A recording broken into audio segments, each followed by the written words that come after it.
Here is one of a series of talks by spiritual leader Lola McDowell Lee, spanning 2 decades from the early 70s through the 90s. Lola was a Zen Roshi, whose Rinzai lineage included Dr. Henry Platov and renowned Zen master Shigetsu Sasaki. Lola was a religious scholar as well as an ordained Christian minister. While the talks are focused mainly on Zen and Buddhism, Lola drew on many spiritual traditions, including those of Jesus, Plato, Lao Tzu, the Hindu Vedas, Meister Eckhart, and Gurdjieff.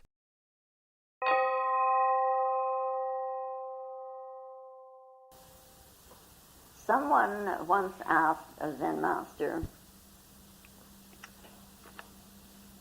"What is the greatest miracle in the world?"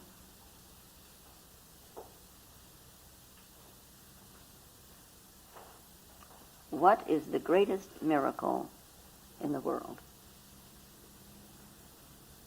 And this Zen master answered, "I'm sitting here alone."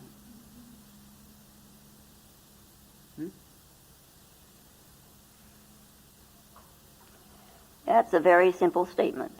I'm sitting here alone. This is the greatest miracle. You know, to be alone, to be really alone, is a very great achievement. We usually, probably quite unconsciously, feel a need for other, whatever other may be. Perhaps, maybe, we have this need for other because we feel something is lacking within us. Or we feel, it's just that we feel something is lacking. In the old Zen question, what at this moment is lacking?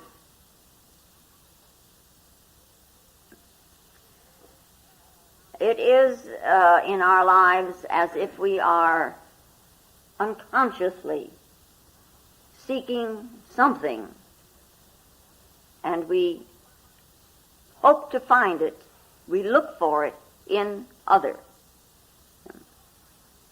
It's almost like we look at ourselves and there's a bunch of holes in here somehow, and we stuff these holes with the presence of other. Somehow other makes us feel a little more complete, a little more a part of everything that's going on. Without other, we don't seem to know who we are. We lose our identity. Now, other can be lots of things.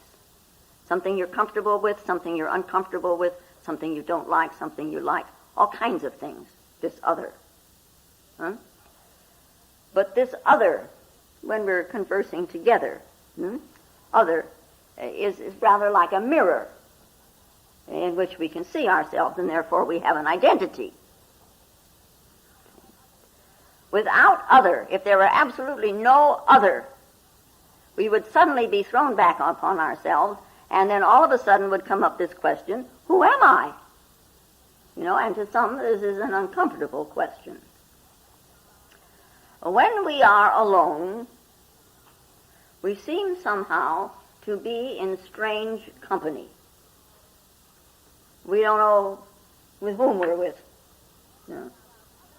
When we are with other, things are very clear and very defined, We know the name, we see the form, we know cat, we know dog, we know man, we know woman, we can name them, and so of course we know them. And, we know man and woman, we know they're Christian or they're Buddhist or whatever, or they're American or they're German or they're Indian. These are the ways in which we name and define other. Other than ourselves, other than I self. Huh? Now, how do you define yourself? Defining others all the time. How do you define yourself? Well, most of us, we call ourselves Christians somewhat, you know. And I would like to know, or maybe you call yourself Buddhist, or you whatever. Huh? Are you using this definition of yourself to keep out the understanding of other ideas? Christians believe in Christ. What is this Christ? What is it? Huh? What is this that you believe in? You know, we might be any number of things. We might be a fundamental Christian. We might be a reborn Christian. We might be one who belongs to high church or middle church or low church. And of course you know if you're a man or a woman. And you know if you're young or if you're old or if you're in the middle. Middle is a long stretch, isn't it? Yeah.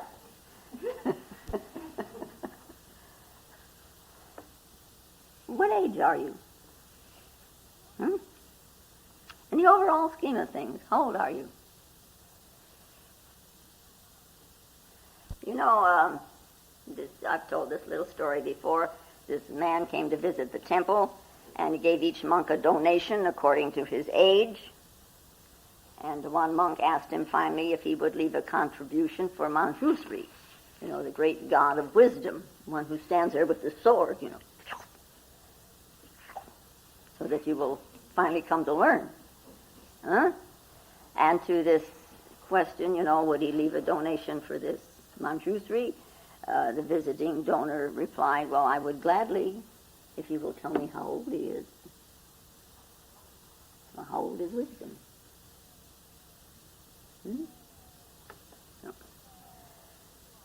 So, this alone, without other, and we turn within to be alone, you know, and we close our eyes and we look inside there and it's dark, and it's undefinable.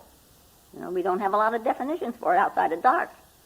And it is almost as if all of a sudden there comes about an emptiness. It's kind of like an abyss. And as you observe it, you suddenly find that maybe you're going to merge with this thing. And there's a fear. So you turn around and you rush out for other. Some thought, some notion, some idea, something other than being alone. The other, regardless of what it is, helps you to remain outside of yourself. When there is no other, there's nothing. You know, there's nobody. You're simply left with your emptiness. And for some, it's a fearful situation. And people do 1,001 things. Even though they think they're seeking, they give it this definition, they give it this label, I am seeking. And all they're doing is hanging on to other. Anything, just so that they're not alone in here. Yeah. We have imitated our neighbors. We have tried to become like them, because if we are like them, we are not alone. We're doing the same thing they are. How can we be alone? And we lose our individuality, and we lose our uniqueness.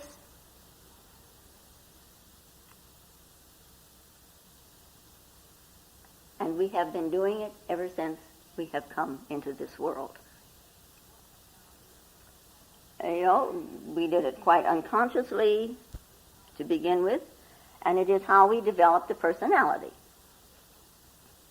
Somebody did something that we liked the looks of, and quite unconsciously, we adopted it.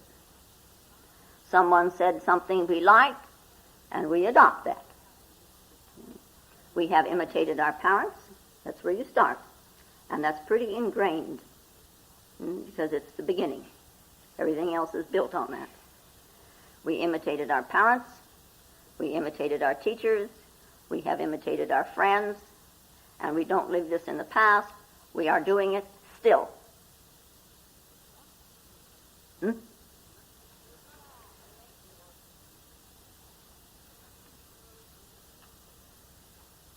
Look at the kids, especially the girls, I guess, growing up with all of this television and their imitation of the movie stars and the celebrities.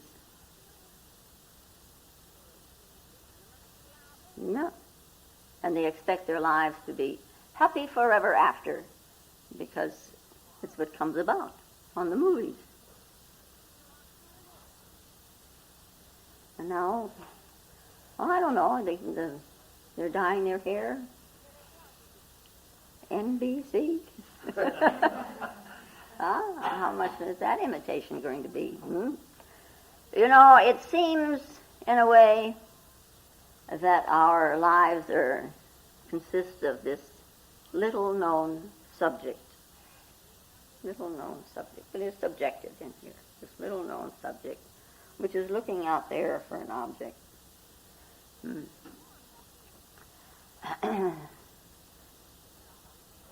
And we take this body, which has its limitations. The body has limitations. You can't go that way all by yourself. You can only go that way and this way, but you can't go that way. It's limited, huh? It's like the mind. It has its limitations. And with these limitations, we look for something outside of the limitation. And the moment that we look, you know, it's like a big circle we are, and we're going outside the circle to find this other. The moment that you do that you're using this limitation state to go outside, that other becomes an object that you are trying to place within limitations also. So we wind up having a limited looking for a limited. It's the same trip.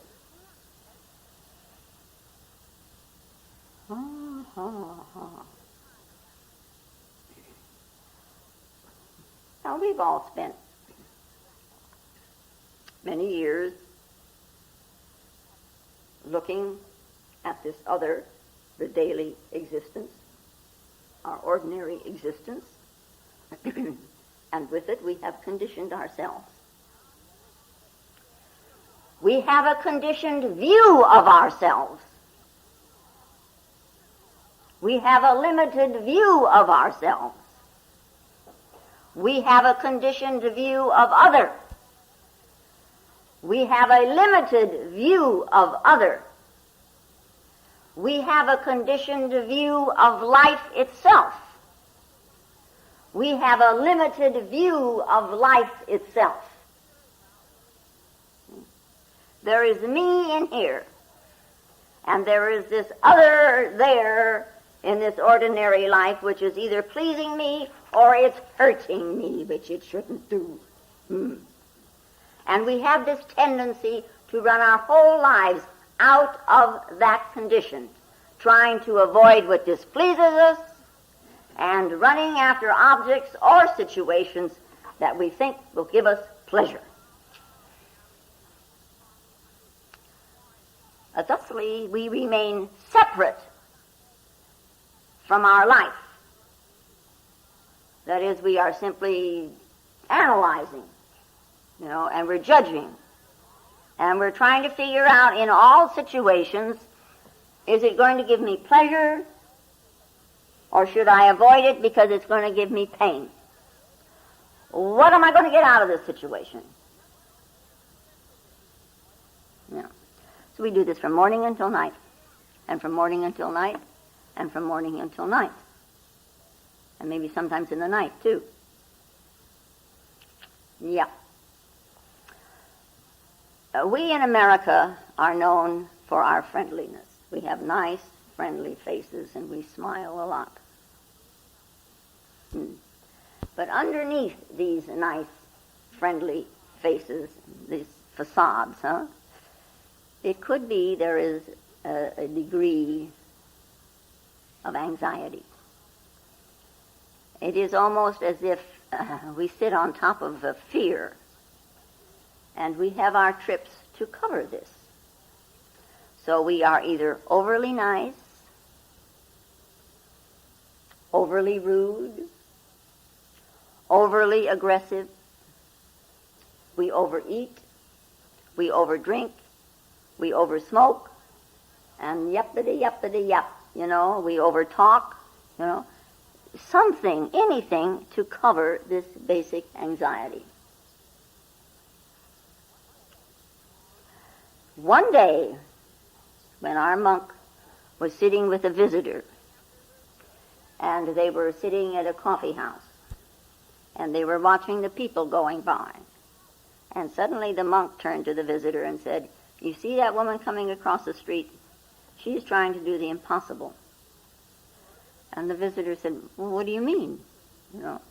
And the monk said, "She's wearing shoes that are 2 inches too small." The monk says, "How do you know?" "Well, she's my wife. And look at her. Look at her face. Such agony. She's trying to do the impossible." And some people live this way day after day after day after day. And of course, as the years go by, it gets worse and it gets worse and it gets worse. And the flexibility, the flow and the joy that should be in life goes. So it's time to wake up and to know that we need to work with ourselves a little bit. What we have to do, basically, is to see through the mirage that there is a me separate from that, from other.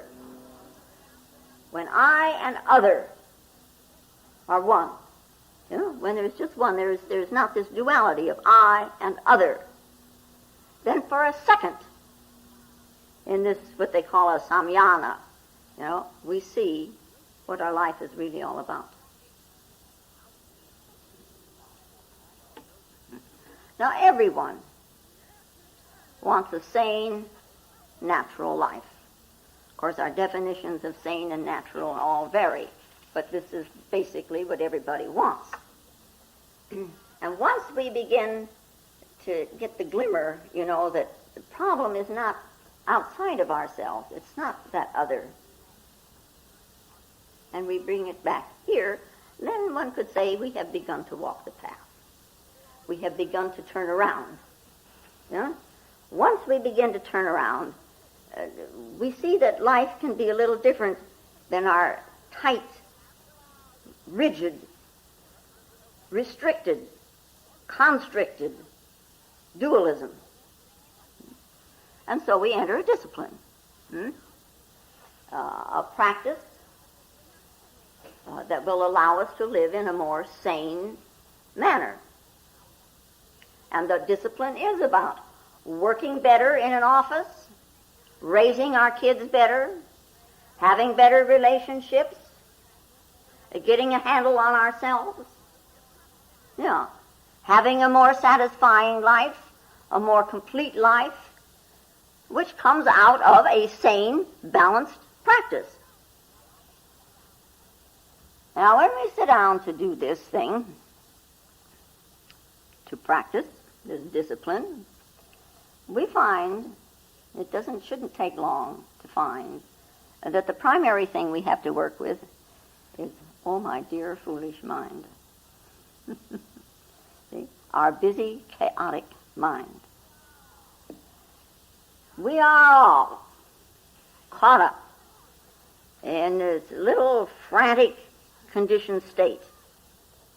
And the practice of meditation, the discipline of meditation, is to begin to bring that mind into a clarity and in a balance. When the mind becomes clear and it's open and it's balanced, balanced, it's no longer caught between these two of the dualist state, this subject and object. And no longer being caught, we have the possibility, because this balance is here now, and we're not caught, we have the possibility of seeing who we really are.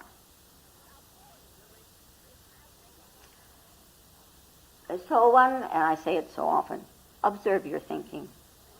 Observe the thoughts. Don't get involved with them. Don't be attached to them, and don't be identified with them. You observe them.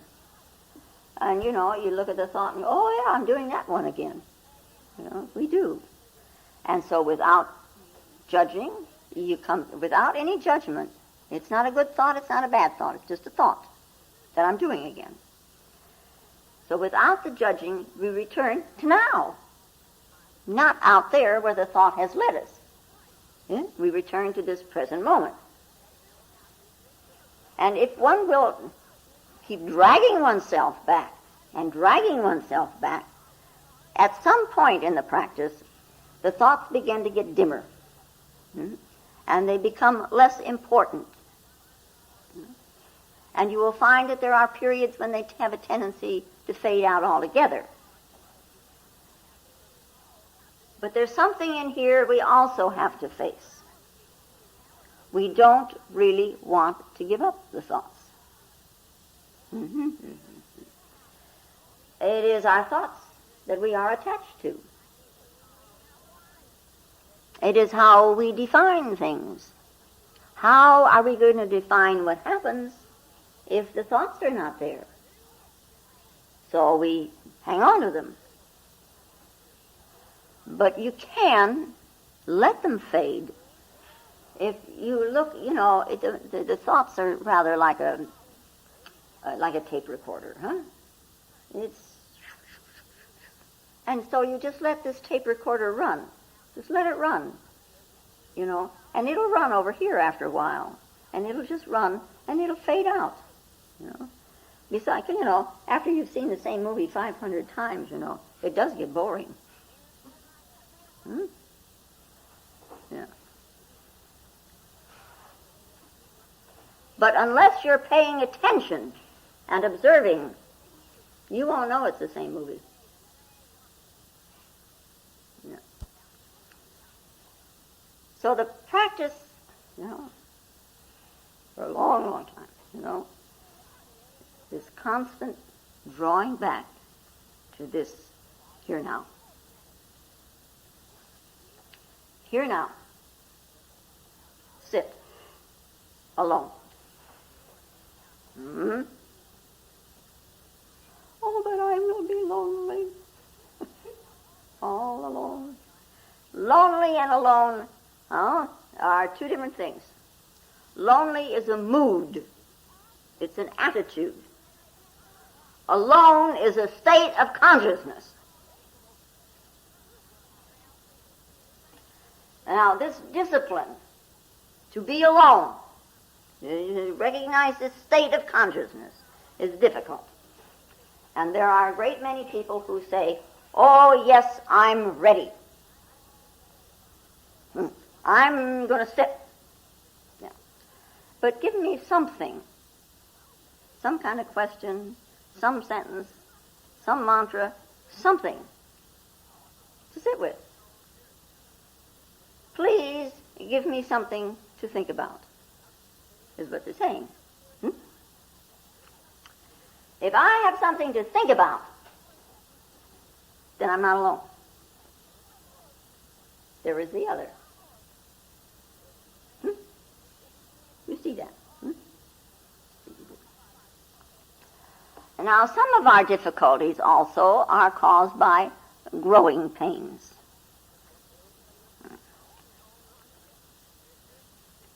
This conditioning, which we have gathered through the years, has become a mask. We call it personality, from the Latin persona, which means to sound through. You're sounding through a mask. You, whoever you are, whatever you are. What is going on behind this mask, this persona? Are you still wearing your childhood clothes? Your childhood conditioning? Are you still using it as a shield? Outgrown clothes, are a bondage. They confine. And so we have tensions, and we have constrictions, and we have anxieties. It's this nice shield that we hide behind. And so I keep stressing, come ye out from among them, come ye out from behind the shield, and be ye therefore alone.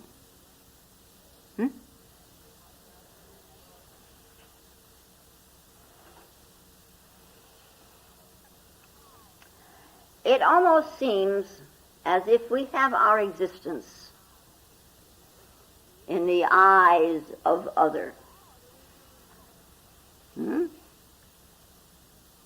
They're watching us, so we know we are, and thusly we behave, and thusly we act, and thusly we do. And there are people who throw themselves away, trying to exist in the eyes of other. Other doesn't know who you are. You don't know who other is. But they define you and you define them. It's a mutual trick. It's a game of defining. And in all of that, who defines the soul? What is the soul?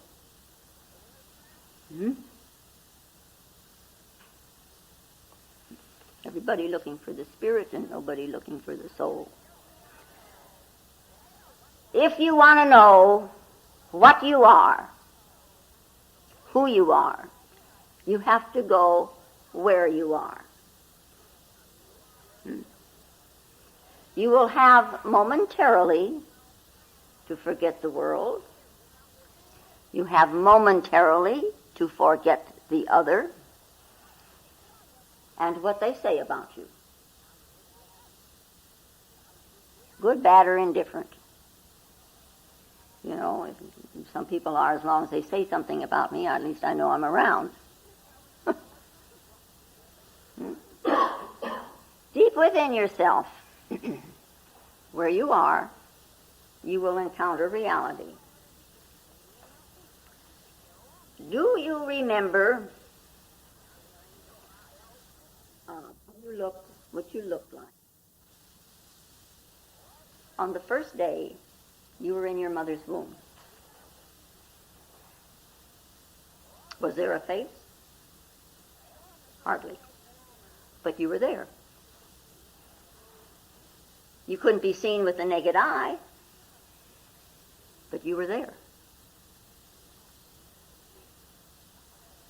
Today, somewhere deep within,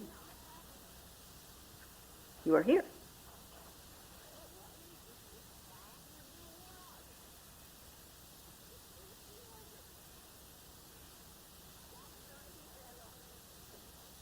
We observe people in their behavior patterns, in their actions, We all do this. You do it, and I do it. But it's kind of like we're watching leaves falling from a tree.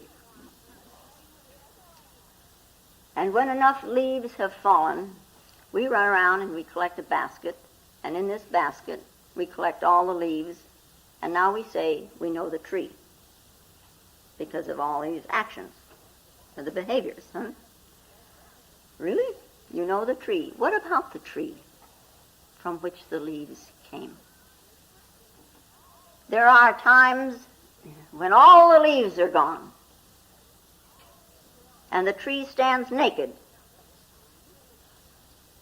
It isn't acting. It isn't behaving. And it stands bare against the sky, like in Rilke's poem. Huh? Then what about that tree? You know, leaves disappear. In the spring, they come again. There's great green foliage. And then the flowers come. And then the fruit comes. What about that tree? You know, in the Upanishads we read, rooted above with branches below is this immemorial tree.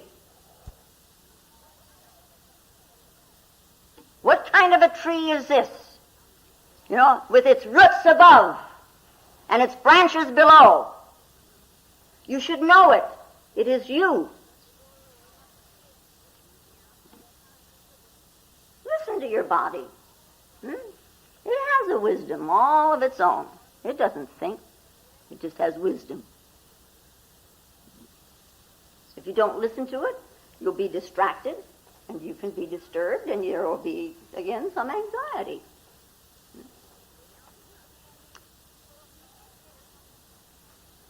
You know, our monk, he came home one evening, and it was a Thursday night, and he came home for dinner, and his wife served him baked beans. And he threw the plate of beans against the wall. And he shouted, you know, I hate baked beans. And his wife looks at him, she says, but monk, I don't figure you out at all. Monday night you like baked beans. Tuesday night you like baked beans. Wednesday night you like baked beans. And now Thursday night you say you hate baked beans. You're inconsistent. Yeah? So we sit on Monday night. Great. We sit on Tuesday. Well, it's fine. You sit on Wednesday. Well, we're tired. And on Thursday, let's forget it. Yeah. One day, fine. Another day, it's too much. Yeah. But if it suits you, then the repetition, you know, the going on and on and on, you know, it's no problem if it suits you. We go on breathing all the time. Same breath, same breath, same breath. You take a bath over and over and over and over and over and over, and you're always using water. You're repeating. You go on sleeping, and it's the same sleep. It suits you. Suiting you, it's not a repetition. So repetition is an attitude. If you're living in harmony with your nature, then you don't bother that the yesterday has gone. There's just this moment. And the enjoyment of this moment has nothing to do with new things or new excitement or if you're repeating. It's just this moment.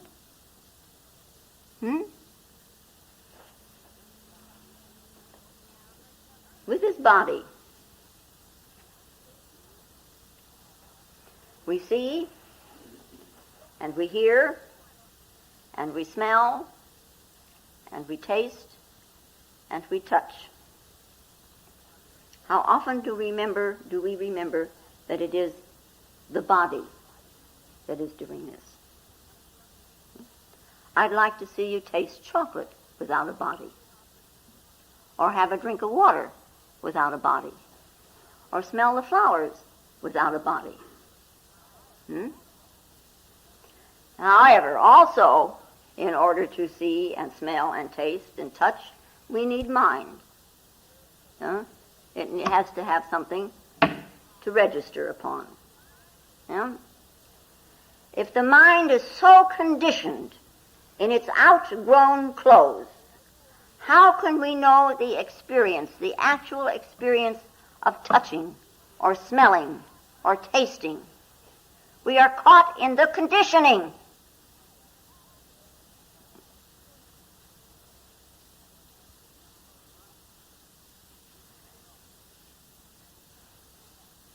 You heard the fly? Did you hear the fly just then? There were two men walking along the street. And the street they were on was a very crowded sidewalk in a downtown area. So, there were lots of people. Let's say you were in Times Square in New York. Or where else is a busy street? Downtown Berlin, in the Ginza, in Tokyo. Lots of people. Business area, San Francisco. Suddenly, one of these men exclaimed, "Listen to the lovely sound of the cricket." And the other man couldn't hear it. And he said, how can you hear the sound of a cricket in the midst of all of this din, of all of this people and traffic and all that? So this first man actually was a zoologist, and he was trained to listen to the voice of nature. But he didn't explain this. He simply took a coin out of his pocket and he threw it on the sidewalk, whereupon a dozen people stopped and looked around. And he said, "We hear what we listen for."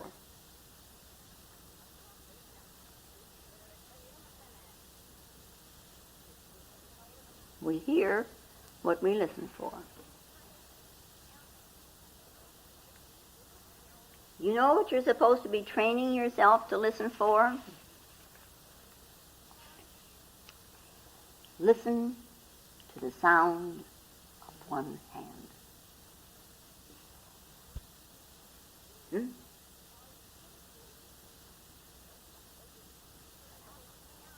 We all know that. That's the sound of two hands clapping. What is the sound of one hand?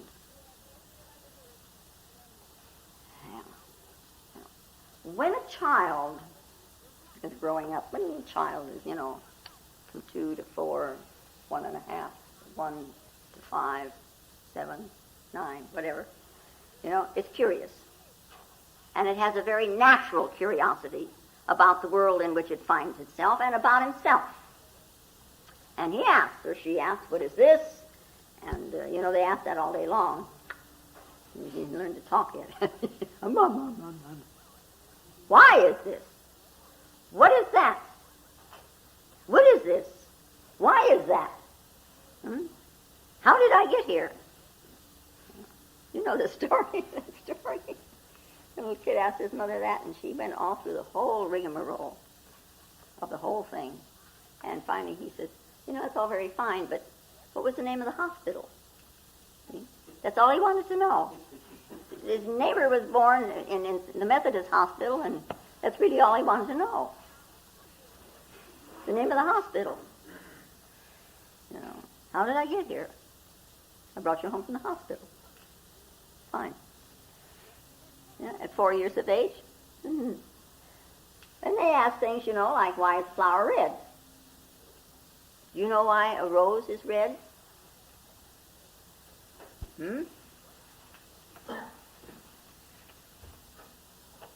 Oh yeah, let's not burn down the building.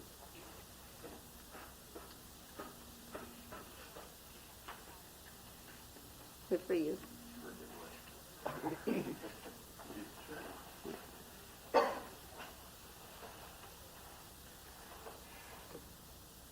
You made a wish with each one? Well, you said birthday boys. Do you know how come a rose is red? Do you know how come a rose is that silver lavender?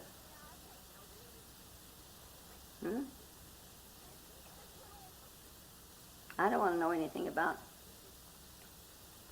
how the genes and the chromosome came together to make that particular color of green. But children are very curious.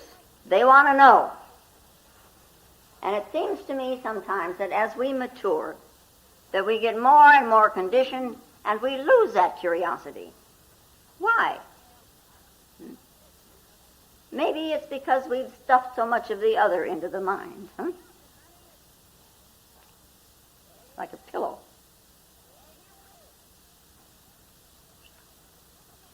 Yeah? And there's so much in it that we think we already know. Yeah. And so someone comes along with a new idea or a different idea, and immediately we refuse it. Yeah. We don't even have any curiosity about it. It's just no. Huh? Are our identifications so strong that nothing is to be allowed in? I still maintain that we're not going to understand anything by refusing it. So let the new thought in. Let it mill around in all this old conditioning. It might upset an apple cart or two, but so what? No? Better to question than just to settle down and be complacent and to miss it all. There is all this beauty and this splendor and this majesty and the dignity of living. Not to be curious about it is somehow the vibrancy of life has gone away. It's dormant or it's asleep. Have a curiosity. But on the spiritual search, just curiosity is not enough. Now, as I understand it, if I understand it correctly, there are 3 words that are used in the Orient. So curiosity is named there, kurahel, which is a childish curiosity. A childish curiosity has nothing at stake. You just ask why the tree is green. Most any answer will do. Well, it's green because it's green. And it's not long, and the whole thing's forgotten. How many of you remember the questions you asked when you were 4? Earth-shaking questions? You know, and even at that time, we had the question, who made all this? How did all this come about? At that time, 2 to 4, you know, it's a floating notion through the mind, you know. Mama cooks dinner, breakfast, and lunch, and I see her doing this, so she creates this, and there's a cake sitting in front of me. So somebody must have made all this, you know. So who made all this? And how did they make it? You know. But it's not an earth-shaking question that you need to know the answer to. You know, you don't really have to have an answer. It's just curiosity. Then there comes, however, what is called inquiry or jigyasa. This inquiry, you've gone beyond this childish curiosity. Something is taking root. You've got the same question over and over and over and over so that it becomes a part of your life. You're not asking for asking's sake or to keep the conversation going. You really would like to know. You know. And then there is this third term, which is mumuksha, you know, which perhaps could be translated as kind of a hunger or a very passionate desire. So curiosity, in a way, is an amusement. Inquiry is more scientific. Through inquiry, one becomes a philosopher. Through inquiry, one can become a scientist. But when this inquiry becomes a matter of life and death, when you can't rest, when you can't be at ease with yourself unless you know, then the tiger's got you by the tail.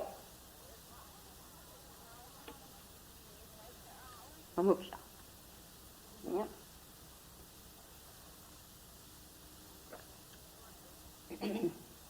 It's like this little 7-year-old kid who was at a dancing class. And this particular session was involved with being taught the proper way to ask the girl for a dance. So he did this, and a half hour later he comes back to the teacher and he says, "Now how do I get rid of her?"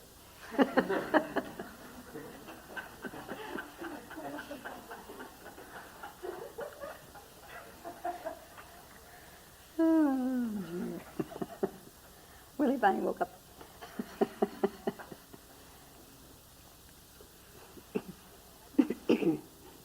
So we watch. And for we watch is this dear, foolish mind who has led us down so many paths. And we see how it tends to be superstitious, how the mind tends to be egoistic, how the mind tends to be defensive. Just watch. That's where we start, watching. And this enlightenment, of which there is so much talk, maybe we are viewing it incorrectly. All our lives, in looking for this other, we have been going forward. Don't you feel as if, in your life, you're looking forward to tomorrow, you're going forward. You don't look forward to going back to yesterday. You're looking forward. We're going forward. We go from birth to death, always going forward. The road is down the line that way. Yeah. We're reaching for something. We go forward in this light where we can see. We don't reach back here in the dark where we can't see anything. We're reaching forward. Now the path to the enlightenment is the dropping of that. You don't reach out there for something. It's going backward. It's a return. And we find also in enlightenment there is an absence of something. People want to get something, they're reaching for this. And so we say enlightenment is the absence of something. And we have to practice for this absence. And it has to be done by you, for you, so that you know what this absence is. You know what this absence is? Out of experience.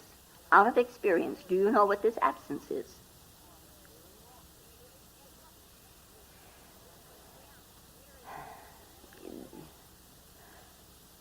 There's no substitute for you doing it for you. We can read different things until we're 1,000 years old. What will it do for the true identity, for the true self, or the true nature? Keep trying to feed it other, and feed it other, and feed it other. It doesn't need it. It doesn't even understand it. We all have to practice. And we usually have to practice with all our might for a long time. And to everyone, there come moments when you really feel beauty, when you feel love, when you feel this wonder and this awe and this miracle. And in that moment, there is no sense of me.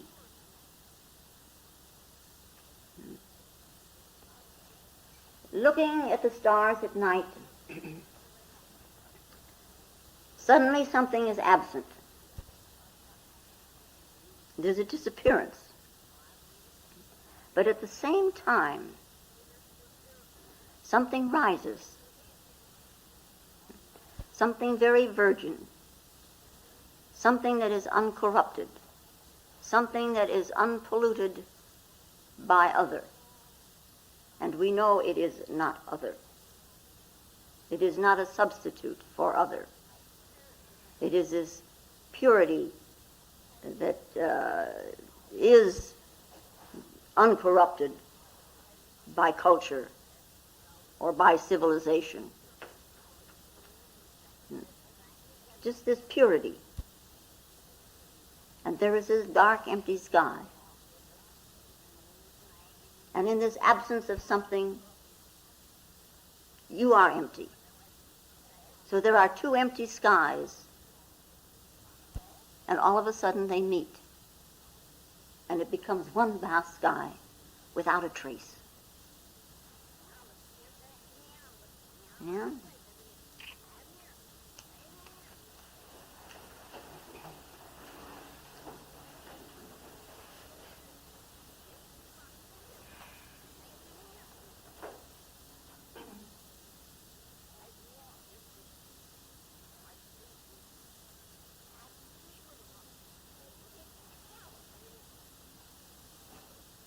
I want to thank you. We did lots of work over there, and it's very beautiful. It's beautiful. It's a good looking.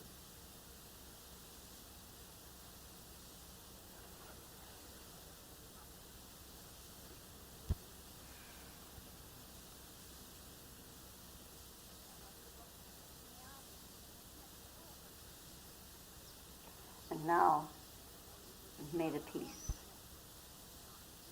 And the power that passeth all understanding hold us and keep us in the love of the Christed consciousness while we are seemingly separate, one from another. And I thank you very much. If you find Lola's talks valuable, more will be posted in weeks to come.